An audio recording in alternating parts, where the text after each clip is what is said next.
கறிக்குழம்பு சுவையில் மிளகு பூண்டு குழம்பு பார்க்கலாம். இதுக்கு தேவையான பொருள் நான் இப்போ சொல்கிறேன். இதுக்கு சோம்பு தாளிக்கிறதுக்கு எடுத்து வச்சுருக்கேன். அது கூட 2 வெங்காயம், 3 தக்காளி, ஒரு பச்சை மிளகாய், கத்திரிக்காய், உருளைக்கிழங்கு, முருங்கைக்காய், ஒரு கொத்து கருவேப்பிலை, அதுக்கப்புறம் மிளகு பூண்டு லாஸ்ட்டில் இடித்து போடுறதுக்கு கொஞ்சோண்டு இஞ்சி பூண்டு பேஸ்ட்டு, இது கூட வீட்டில் அரைச்ச மிளகாத்தூள், கரம் மசாலா, கொஞ்சோண்டு மஞ்சள் பொடி சேர்த்துருக்கேன். அந்த டப்பா இங்கே வைக்கல. தேவையான அளவு உப்பு, எண்ணெய், இதுதான் தேவையான அளவு. ஹலோ ஃப்ரெண்ட்ஸ், எல்லோரும் எப்படி இருக்கீங்க? நல்லா இருக்கீங்களா? நான் ரொம்ப நல்லா இருக்கேன். நீங்களும் நல்லா இருக்கணும்னு சொல்லிட்டு இறைவன்கிட்ட வேண்டிக்கிறேன். இன்றைக்கி நம்ம மழை காலத்துக்கு ஏற்ற மாதிரி ஒரு மிளகு பூண்டு குழம்பு தான் பார்க்க போகிறோம். இதுக்கு புளி தேவையில்லை. இதுக்கு நான் கத்திரிக்காய், முருங்கைக்காய், உருளைக்கிழங்கு எடுத்திருக்கேன். இது எப்படி செய்யலான்னு பார்க்கலாம். ஒரு கடாயை வச்சுட்டு ஒரு 3 ஸ்பூன் எண்ணெய் ஊற்றிக்கிறேன். அது கூட இது கூட சோம்பு மட்டும்தான் தாளிக்கிறதுக்கு நான் சேர்த்துப்பேன். சோம்பு நான் எப்போதுமே வாங்கிட்டு வந்த உடனே லைட்டாக ரோஸ்ட் பண்ணிவிட்டு ஒன்றும் பாதியமாக உடச்சி வச்சுப்பேன். சோம்பு மட்டும் எப்போதுமே இந்த குழம்புல அங்கங்கே கடிப்பட்டால் நல்லா இருக்காது அதோட அந்த டேஸ்ட்டு. இது கூட நான் ஒரு 2 வெங்காயம் ப்ளஸ் ஒரு பச்சை மிளகாய் சேர்த்துருக்கேன். இதை நல்லா நம்ம ரோஸ்ட் பண்ணிக்கலாம். இதுக்கு தக்காளியோட புளிப்பு சுவை மட்டும்தான், புளி சேர்க்க மாட்டோம். அதனால் தக்காளி ஒரு 2 தக்காளி நல்லா பெரிய தக்காளியாக சேர்த்துக்கோங்க. இது கூட நான் கொஞ்சோண்டு இஞ்சி பூண்டு பேஸ்ட் மட்டும் போட்டுக்கிறேன். ஏன்னா நம்ம பூண்டு இடித்து போகிறோம். ஜஸ்ட் ஒரு வாசனைக்காக கொஞ்சோண்டு இஞ்சி பூண்டு பேஸ்ட்டு சேர்த்துக்கோங்க. நான் இன்றைக்கி ஒரு 3 தக்காளி எடுத்து கட் பண்ணி வச்சுருக்கேன். அதையும் இது கூட சேர்த்து வதக்கிக்கலாம்.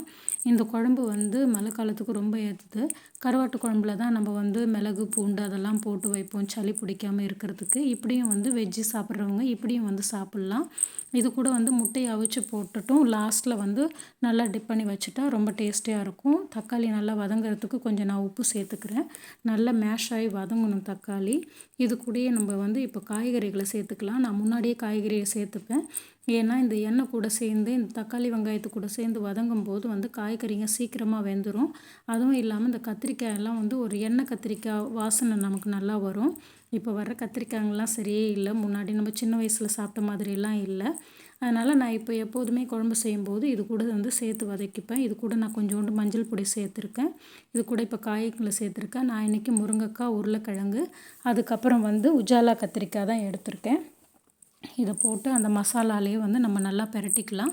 பிரட்டிட்ட பிறகு இன்றைக்கி நான் இது கூட கொஞ்சோண்டு கரம் மசால் ப்ளஸ் நான் வீட்டில் அரைச்ச மிளகாத்தூள் தான் சேர்த்துருக்கேன். நீங்கள் வேணால் தனியாக இது பண்ணுறதா இருந்தால் மிளகாத்தூள், தனியாத்தூள், மிளகாத்தூள் ஒரு ஸ்பூன், வெறும் மிளகாத்தூள் ஒரு ஸ்பூனு, தனியாத்தூள் ஒரு 2 ஸ்பூன், அதுக்கப்புறம் கொஞ்சம் ஜீரக பொடி சேர்த்துக்கலாம். நான் இன்றைக்கி நம்ம வீட்டில் அரைச்ச மிளகாத்தூளே ஒரு 2 ஸ்பூன் சேர்த்துக்கிறேன். இந்த காய்ங்க நல்லா வதங்கட்டும். அது கூட கொஞ்சோண்டு கரம் மசாலா நம்ம சேர்த்துக்கலாம். காய்ங்க இந்த எண்ணெயோடு நல்லா வதங்கும் போது ஒரு நல்ல என்ன சொல்கிறது, சாப்பிடும்போது ஒரு நல்ல வாசனையாக இருக்கும்.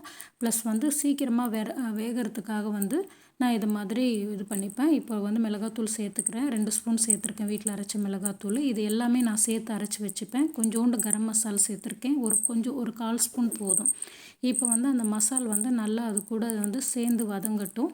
இப்படி இது பண்ணும்போது நான் இப்போ தண்ணி மட்டும் கொஞ்சோண்டு சேர்த்துக்கிறேன். இந்த மிளகாத்தூளோட பச்சை வாசனை எல்லாம் போகட்டும் அது கூட சேர்ந்து. அதுக்கப்புறம் நம்ம தேவையான அளவு தண்ணி ஊற்றிக்கலாம். இப்போ லைட்டாக கொஞ்சம் அதிகமாக தண்ணி ஊற்றி கொஞ்சம் நேரம் கொதிக்க விடலாம்.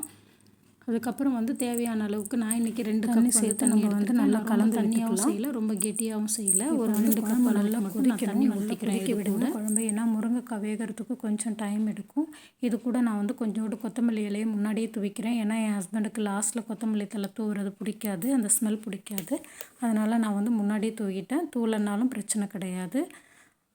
நல்ல குழம்பு கொதித்து எண்ணெய் பிரிஞ்சு வரட்டும். லைட்டாக எண்ணெய் பிரிஞ்சு வர்றதுக்கு முன்னாடி நம்ம நல்ல மிளகு ஒரு 1/2 ஸ்பூன் எடுத்துக்கிட்டு அது கூட ஒரு 5-6 பல் பூண்டு எடுத்துக்கிட்டு நல்லா நசுக்கிட்டு கையில் நசுக்கிக்கோங்க. மிக்சியில் போட்டு அடித்து போடாதீங்க, அதோட வாசனையே வேறு மாதிரி இருக்கும். நல்லா கையில் நச்சுட்டு இது கூட நம்ம சேர்த்து போட்டுட்டு நல்லா கொதிக்க வச்சுட்டு இறக்கணுன்னா சூப்பரான மிளகு பூண்டு குழம்பு ரெடி ஆகிடும். நீங்கள் ஒன்ஸ் ட்ரை பண்ணி பாருங்கள். எப்படி இருந்ததுன்னு சொல்லிவிட்டு உங்களுடைய கமெண்ட்ஸை பதிவு பண்ணுங்கள். இப்போ நல்லா குழம்பு நல்லா கொதித்து வந்துச்சு. இப்போ நான் மிளகையும் பூண்டையும் தட்டி வச்சதை சேர்த்துக்கிறேன். சேர்த்து வச்சுட்டு கொஞ்சம் நேரம் அது கூட சேர்ந்து கொதிக்கட்டும். கொதிச்சிட்ட பிறகு ஆஃப் பண்ணிடலாம். இந்த குழம்பு நீங்கள் செஞ்சு பார்த்துட்டு எப்படி இருக்குன்னு சொல்லிவிட்டு கமெண்ட்டில் சொல்லுங்கள்.